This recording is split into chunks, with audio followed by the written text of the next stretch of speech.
Welcome back to my channel. तो आज है लेक्चर नंबर 5 इस चैप्टर का। आज हम बात करेंगे मेडिकल टर्मिनेशन ऑफ प्रेगनेंसी की।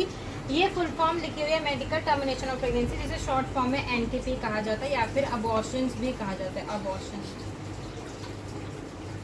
और देखिए, सबसे पहले बात, मेडिकल टर्मिनेशन ऑफ प्रेगनेंसी का मतलब क्या होता है, इसकी डेफिनेशन क्या होती है। इसका मतलब होता है intentional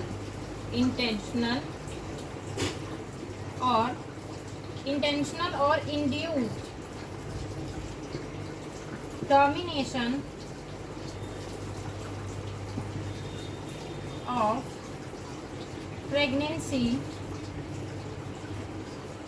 before full term is known as MTP or medical termination of pregnancy.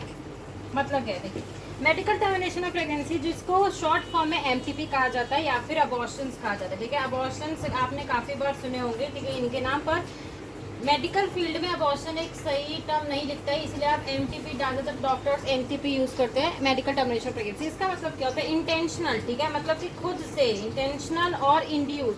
Intention और इंड्यूस का मतलब होता है खुद से करवाई गई प्रेगनेंसी की termination before full term. Full term का मतलब क्या होता है, देखिए, प्रेगनेंसी के केस में फुल टर्म का मतलब होता है 9 मंथ्स।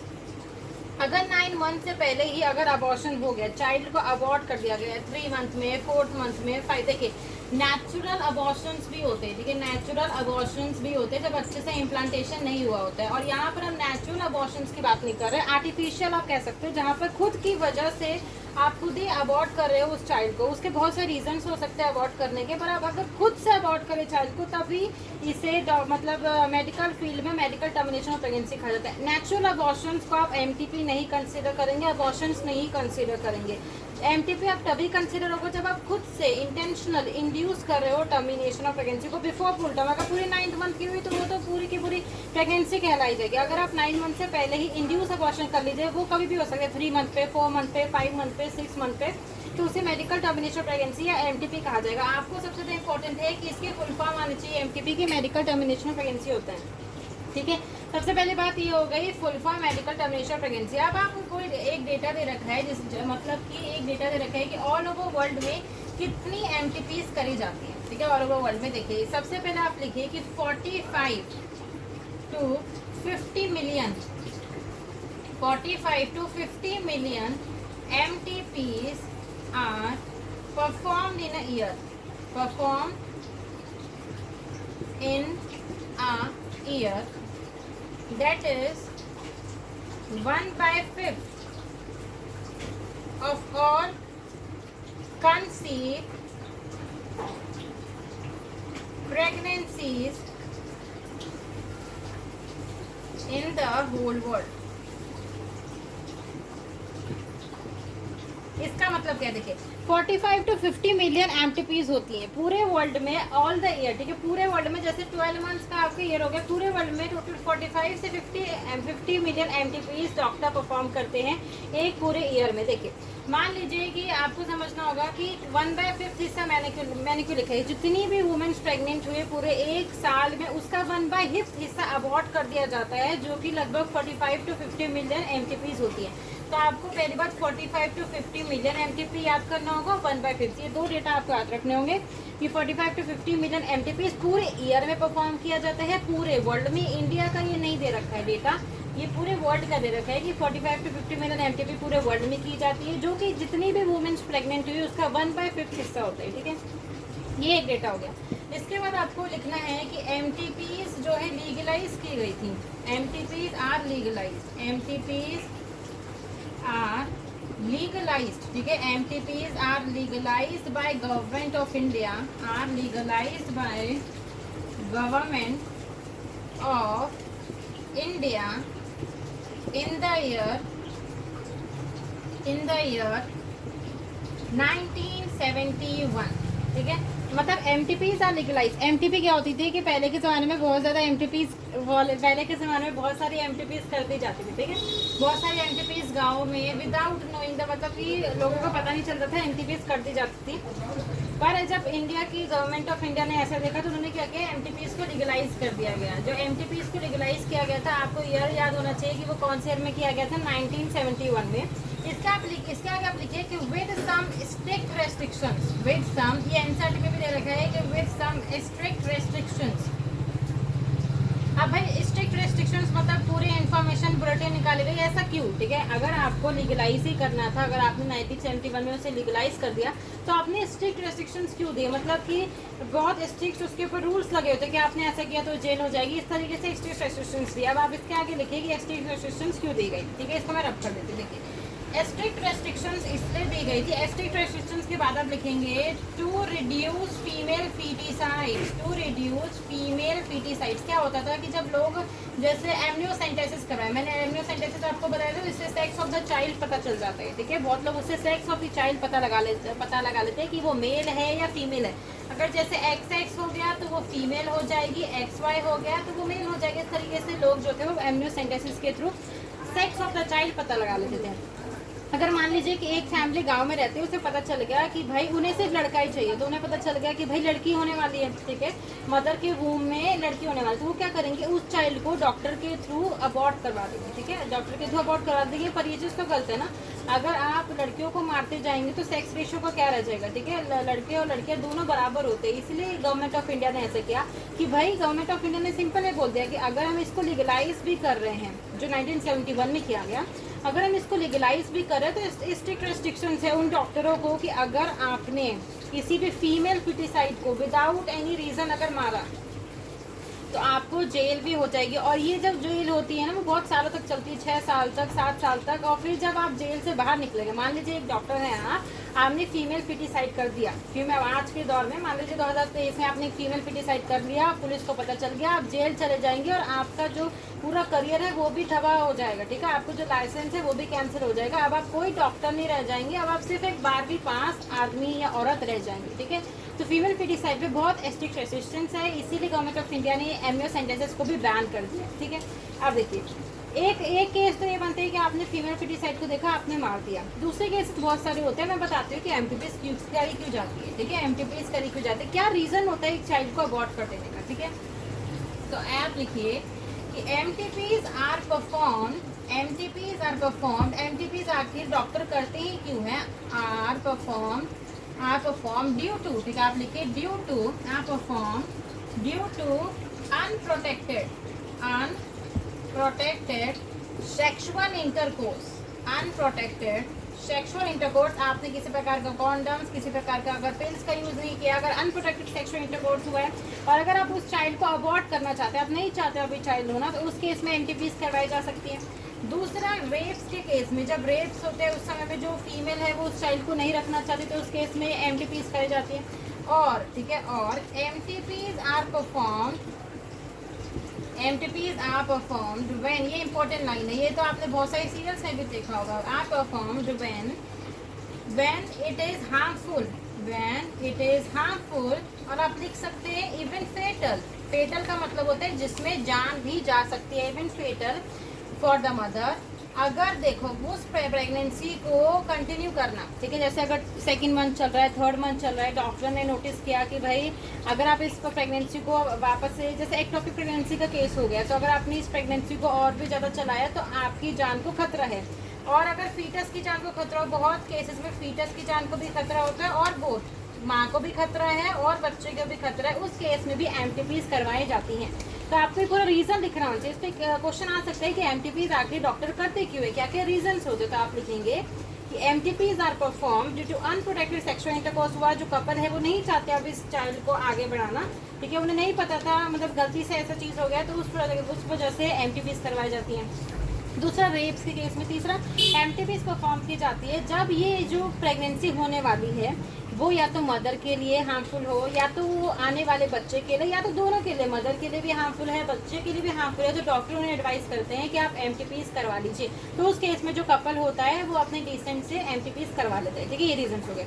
पर ये रीजन तो मैंने आपको एक ब्रॉडर पर्सपेक्टिव से बनाया, पर जो मेन रीजन है वो अभी आपको मैं बताती हूँ। देखिए, ये तो मैंने आपको बता दिया कि 1971 में जो आपकी गवर्नमेंट ऑफ इंडिया था उसने लीगलाइज करवा दिया एमटीपी कि भाई अबॉर्शंस करवाए जा सकते हैं विद सम एक्सट्रीम रेस्ट्रिक्शंस। पर उसी के साथ साथ एक एनसीईआरटी बॉक्स बना, उसमें लिखा हुआ है कि एमटीपी का एक अमेंडमेंट एक्ट आया, अमेंडमेंट एक्ट आया, ठीक है, अमेंडमेंट एक्ट आया। अमेंडमेंट एक्ट क्या होता है, उसमें क्या करते हो, आपने वो चीज़ दे तो दी, पर उसमें आप कोई सुधार लाना चाहते हो और चीज़ों को ऐड करना चाहते हो, तो आप उसमें अमेंडमेंट करते हो। क्या क्या अमेंडमेंट की गई थी, देखिए सबसे पहले आप लिखिए कि एमटीपीज आर सेफ। इसमें भी केसेस होते हैं कि आप ऐसा नहीं है कि ना 8 मंथ की प्रेगनेंसी हो गई उसमें आप एमटीपी करवा रहे हैं, तब तो ना ही आपका देखो फीटस तो बचेगा नहीं, साथ मदर भी नहीं बचेगी। तो आपको ये चीज़ लिखिए कि MTPs are safe up to 12 weeks, 12 week, first trimester, मैं भी बताती हूँ इसका मतलब क्या होता है, और 3 मंथ्स। अगर आप फर्स्ट 3 मंथ्स के अंदर अंदर अगर आपने एमटीपी करवा लिया, अबॉर्शन करवा लिया, तो वो सेफ है, उसमें कोई भी दिक्कत नहीं है मदर के लिए, और फीटस तो बचेगा ही नहीं। दूसरी बात, अगर आपने एमटीपीज को मोर देन एमटीपीज को मान लीजिए आपने सेकेंड ट्राइमेस्टर में करवाया, सेकेंड ट्राइमेस्टर का मतलब होता है 6 मंथ, 6 मंथ में करवाया है, तो वो बहुत ज़्यादा रिस्कियर हो जाएगा, बहुत ज़्यादा रिस्कियर हो जाएगा। अब देखिए, अब आपको क्या लिखना है, एमटीपी का जो अमेंडमेंट एक्ट आया था उसके हिसाब से अगर आप 12 वीक्स पर, ये तो पहले आप लिखिए, ये जनरल सिनेरियो, अभी मैं अमेंडमेंट एक्ट की बात नहीं कर रहा, ऐसे करिए आप इसको मिटा लीजिए, पहले इतने पार्ट को लिखिए कि एमटीपी सेफ है 12 वीक तक, फर्स्ट ट्राइमेस्टर तक, इन पे तीनों में से किसी भी क्वेश्चन आ सकता है। अगर आपको 3 मंथ लिखते दे सकता है, 12 वीक्स लिख के दे सकता है, और फर्स्ट ट्राइमेस्टर तक भी। मतलब ये अगर आपने एमटीपी अबॉर्शन करवाया है 3 मंथ के अंदर, तब तक कोई दिक्कत नहीं है। अगर 3 मंथ से ज़्यादा हो गए हैं और इवन 6th मंथ, तो वो बहुत ज़्यादा रिस्कियर हो जाएगा, उसमें मदर की जान भी जा सकती है। ठीक है, समझ में आते हैं। अब देखिए, इसके बाद अब आप देखेंगे कि अमेंडमेंट एक्ट क्या बोलते हैं। जो अमेंडमेंट एक्ट आया था, तो जो 2017 में एमटीपी का अमेंडमेंट एक्ट के बारे में मैंने बता दिया कि अमेंडमेंट एक्ट क्या होता है। ठीक है, अब उसमें क्या होगा, उसमें क्या कहा गया था कि अगर एमटीपी, ठीक है, फर्स्ट ट्राइमेस्टर, फर्स्ट 3 मंथ और 12 वीक्स तक अगर करवाई जाए, तो आपको एक डॉक्टर की सलाह की जरूरत होगी। ठीक है, आपको एक डॉक्टर की सलाह की जरूरत होगी। पहला केस अगर एमटीपी, दूसरा केस अगर आप एमटीपी करवा रहे हैं 12 वीक से ज़्यादा, आप ऐसे लिख लीजिए, मोर देन 12 वीक्स, यानी कि 3 मंथ से ज़्यादा हो गए हैं, more than 12 weeks and less than 24 weeks, तो आपको 2 मेडिकल प्रैक्टिशनर की ज़रूरत है। 2 डॉक्टर की सलाह से ही आप एमटीपी करवा सकते हैं। 2 डॉक्टर क्यों बोला गया, क्योंकि उस समय जो एमटीपी होगी वो बहुत ज़्यादा रिस्कियर हो जाएगी। ठीक है, तो मैंने ये लाइन लिखी है कि मोर देन 12 वीक, यानी कि 3 महीनों से ज़्यादा और 6 महीनों से कम है, तो आपको 2 डॉक्टर की ज़रूरत है। ये अमेंडमेंट एक्ट लाएगा कि अगर आप एमटीपी करवा रहे हैं फर्स्ट 3 मंथ में, तो आप एक डॉक्टर की निगरानी में, एक डॉक्टर की सलाह से आप अपनी एमटीपी करवा सकते हैं, अबॉर्शन करवा सकते हैं। अगर आपने क्या किया, अगर आपके 3 मंथ से ज़्यादा हो गए, ठीक है, मतलब 4th मंथ चल रहा है, 5th मंथ चल रहा है, और 6 मंथ से पहला होना चाहिए। 6 मंथ के बाद तो एमटीपी हो ही नहीं सकती है। ठीक है, 6 मंथ के बाद आप एमटीपी नहीं करवा सकते। ठीक है, तो मतलब अगर 3 मंथ से ज़्यादा है, 6 मंथ से कम है, तो आपको 2 डॉक्टर की ज़रूरत पड़ेगी। कितने डॉक्टर की ज़रूरत पड़ेगी? 2 डॉक्टर की ज़रूरत आपको पड़ सकती है। और मैंने रीजंस बता दिए कि किन किन रीजंस में आप एमटीपी को परफॉर्म कर सकते हैं। ठीक है, कि जब अनप्रोटेक्टेड सेक्सुअल इंटरकोर्स हुआ हो, या फिर रेप्स के केस में, और सबसे लास्ट वाला होता है कि अगर एमटीपी प्रेगनेंसी को कंटिन्यू करना फीटस के लिए, मदर के लिए और बोथ के लिए अगर हार्मफुल हो जाता है, तो उस केस में आप एमटीपी को परफॉर्म कर सकते हैं। ठीक है, इसके बाद मैंने बता दिया कि एमटीपी का बहुत लोग गलत फायदा भी उठाते हैं फीमेल फीटिसाइड के केस में। ठीक है, फीमेल फीटिसाइड के केस में, इसलिए एमनियोसेंटेसिस को बैन कर दिया गया है। एमनियोसेंटेसिस को क्या कर दिया गया? बैन कर दिया गया। अब इसके बाद है sexually transmitted diseases. Next topic is, पहले इसको सेक्सुअली ट्रांसमिटेड डिसीज बोला जाता था, अब इसको सेक्सुअली ट्रांसमिटेड इन्फेक्शन बोलते हैं। सेक्सुअली ट्रांसमिटेड इन्फेक्शंस, और दूसरा नाम होता है reproductive tract infections, venereal diseases. तो इनकी फुल फॉर्म्स क्या बनी? सबसे पहली फुल फॉर्म बनी STI, दूसरी बनी RTI, और तीसरी बनी VD, ठीक है। ये तीनों फुल फॉर्म आराम से कोई पेपर में आ सकती है। STI बोल सकता है कि एक्सपेंड STI, या give the full form of STI, give the full form of RTI, give the full form of BD। तो सेक्सुअली ट्रांसमिटेड इन्फेक्शंस, पहले इसको सेक्सुअली ट्रांसमिटेड डिसीज बोलते थे, पर अब इसको NCERT में सेक्सुअली ट्रांसमिटेड इन्फेक्शन दे रखे थे, तो आप इसको सेक्सुअली ट्रांसमिटेड इन्फेक्शन से याद रखिएगा। तो मैंने बोला sexually transmitted infection, reproductive tract infection और वेंडर डिसीजेज। देखिए इनका मतलब क्या होता है, दोज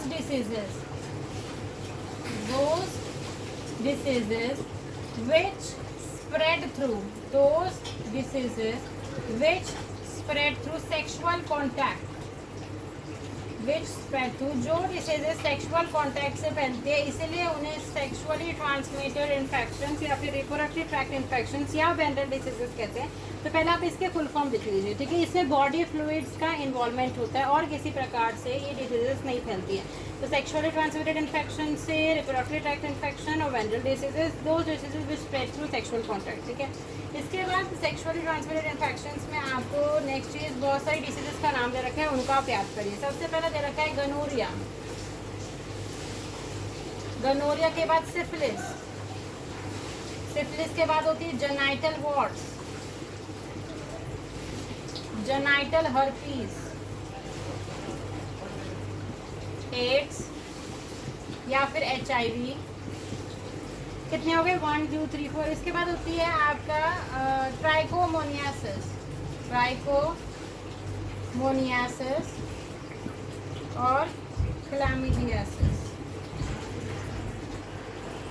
तो आप काउंट कर लीजिए, 2 2 4 5 6 7, टोटल 7 डिसीजेज हो गई, ठीक है। HIV, इसके बाद आप इसके बाद मैं एक और पॉइंट दिखाऊंगी, पहले इनकी डिसीजेज के नाम लिख लीजिए, गनोरिया, सिफिलिस, गनोरिया आप स्पेलिंग देख लीजिए, gonorrhoea, syphilis, genital warts, genital herpes और हेपेटाइटिस बी। हेपेटाइटिस बहुत प्रकार के होते हैं, इस केस वाला जो सेक्सुअली ट्रांसमिटेड वाला होता है वो हेपेटाइटिस बी होता है। तो टोटल आपकी 8 डिसीज हो गई और ये 8 आपको याद होनी चाहिए, ठीक है। इसके बाद हम आगे बढ़ते हैं। देखिए इसके बाद पहले बात आपको समझ में आ गया कि टॉपिक का नाम क्या है, सेक्सुअली ट्रांसमिटेड इन्फेक्शन है। सबसे पहले आप लिखिए कि अगर किसी को HIV, जिसको एड्स भी कहते हैं नॉर्मल में, ठीक है, एड्स हो गया हो, या फिर जिसको हेपेटाइटिस बी हो गया हो, या फिर हर्पीज, वो नॉन क्यूरेबल डिसीज है। अगर वो एक बार हो गई तो इसके बाद फिर मृत्यु ही होगी, ठीक है। इसके बाद आप कितनी भी दवाइयाँ खा लीजिए, आप 10 साल से ज़्यादा नहीं जी सकते। तो ये डिसीज क्या होती है, नॉन क्यूरेबल होती है। नॉन क्यूरेबल का मतलब जिसमें डेथ सर्टेन है, 10 साल बाद या 15 साल बाद डेथ होना पक्का है, ठीक है। आप कितनी भी दवाई खा लीजिए, आप इससे नहीं बच सकते।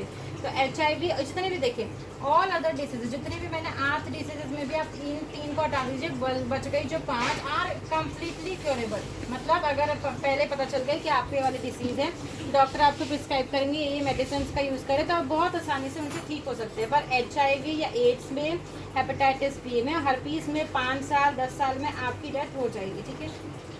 इसके बाद आपको ये चीज़ याद रखनी है कि HIV और जैसे हेपेटाइटिस या हर्पीस वगैरह हो गए, HIV या फिर हर्पीस वगैरह हो गए, वो फैलते कैसे हैं, आर ट्रांसमिटेड थ्रू, वो फैलते कैसे हैं, ठीक है। आपको कैसे ये डिसीज़ हो सकती है, आर ट्रांसमिटेड थ्रू। अब देखिए ये कैसे फैल सकते हैं, सबसे पहले इन्फेक्टेड नीडल्स, ठीक है, इन्फेक्टेड नीडल्स। अगर मान लीजिए कोई एड्स पेशेंट है, HIV पेशेंट है, उसको क्या करिए, सुई लगाई, ठीक है।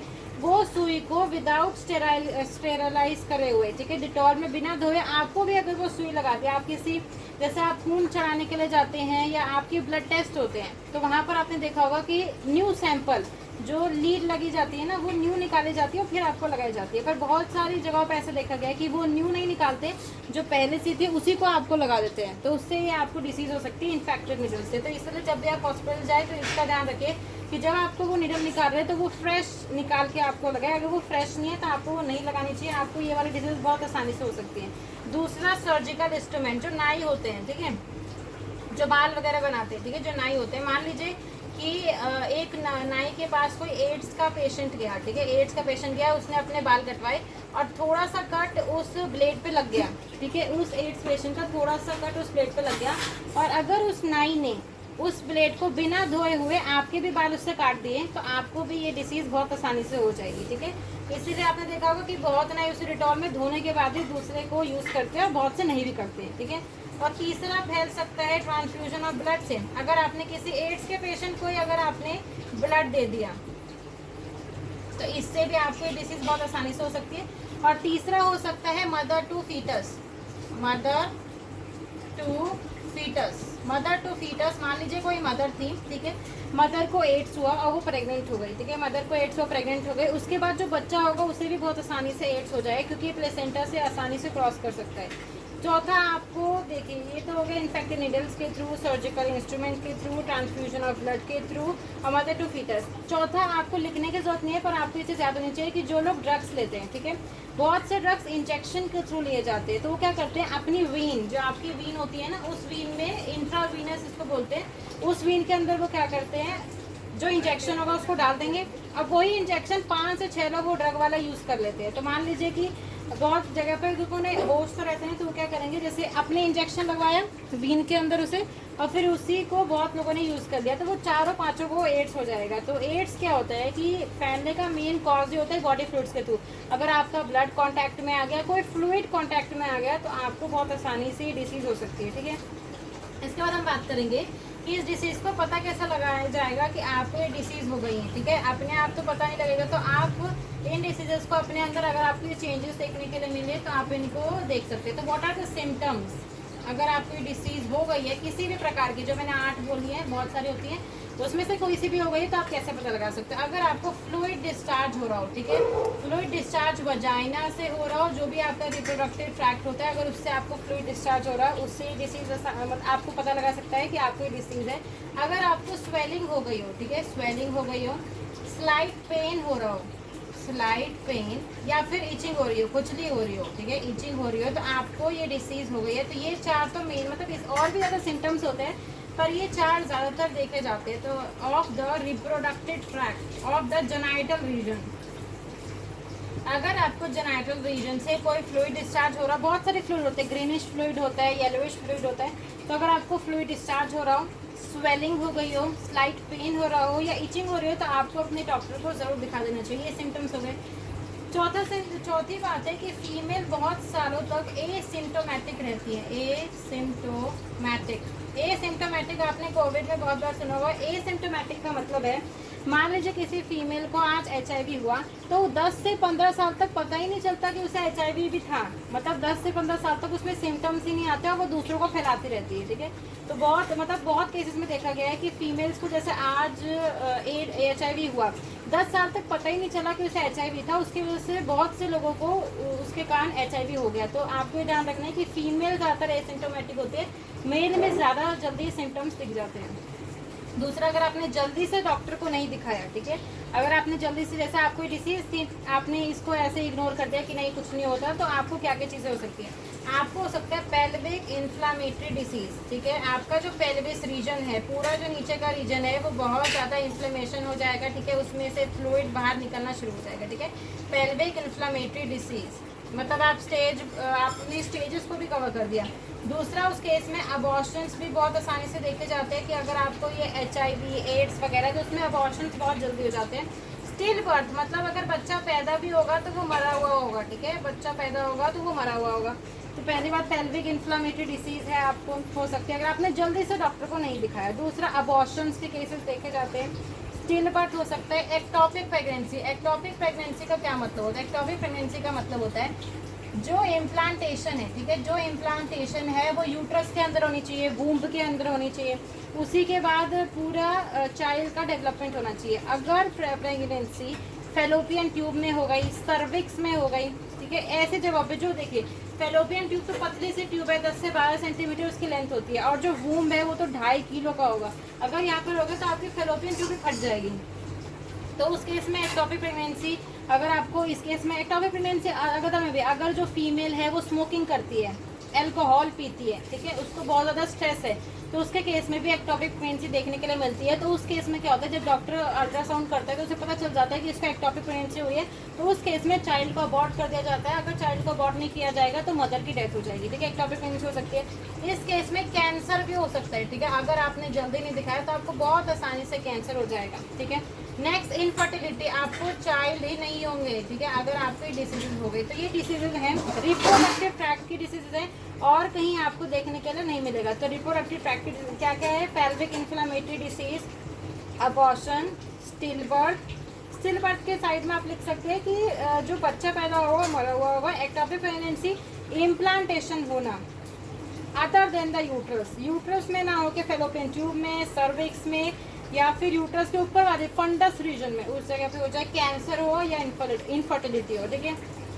अब इसको प्रिवेंट करने के लिए पहले तो मैंने प्रिवेंशन की बात बताई कि जब आप किसी भी प्रकार का अपना ब्लड टेस्ट करवाने जाए तो ये देखिए कि जो डॉक्टर है वो प्रॉपर जो नई नीडल होती है या फिर उसे डिटॉल में डालने के बाद, जैसे पहले डिटॉल में डालने के बाद ही आपको लगाएं। आप ये देखना, जब आप नाई के पास बाल कटवाने जाएँ तो जो नाई जो ब्लेड यूज़ कर रहा है वो नया यूज़ करे, ठीक है, पुराने कोई बार बार यूज़ ना करे, वो चीज़ आप देख सकते हैं। जब आप ब्लड किसी को डोनेट करने जा रहे हैं तो उस केस में भी देखा जाता है कि कहीं आप एड्स के पेशेंट से ब्लड तो नहीं दे रहे या एड्स के पेशेंट को ब्लड तो नहीं दे रहे, ठीक है।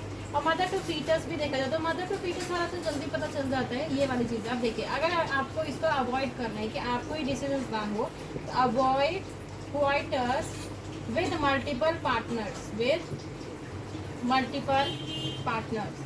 Avoid coitus with multiple partners. अगर मतलब prevention better the cure, in diseases में देखा जाता है कि प्रिवेंशन बेटर द क्योर। आप क्या कर सकते हैं कि जो जो चीज़ें मैंने बोली उनका ध्यान रखिए, ठीक है।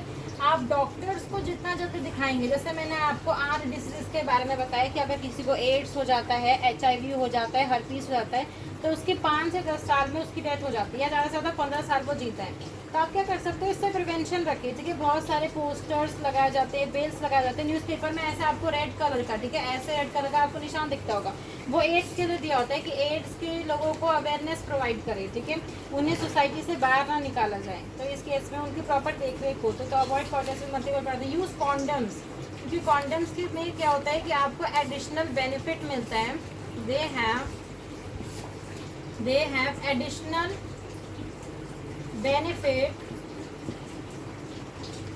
as they protect from STI and AIDS, ते वो बचाते। तो ये आप कर सकते हो, ठीक है। पहली बात तो जो मैंने पहले वाले बताया कि जब नाई के पास जाओ तो एक वो प्रिवेंशन आप कर सकते हो, और ये जो ज़्यादातर प्रिवेंशन इनके किए जाने चाहिए।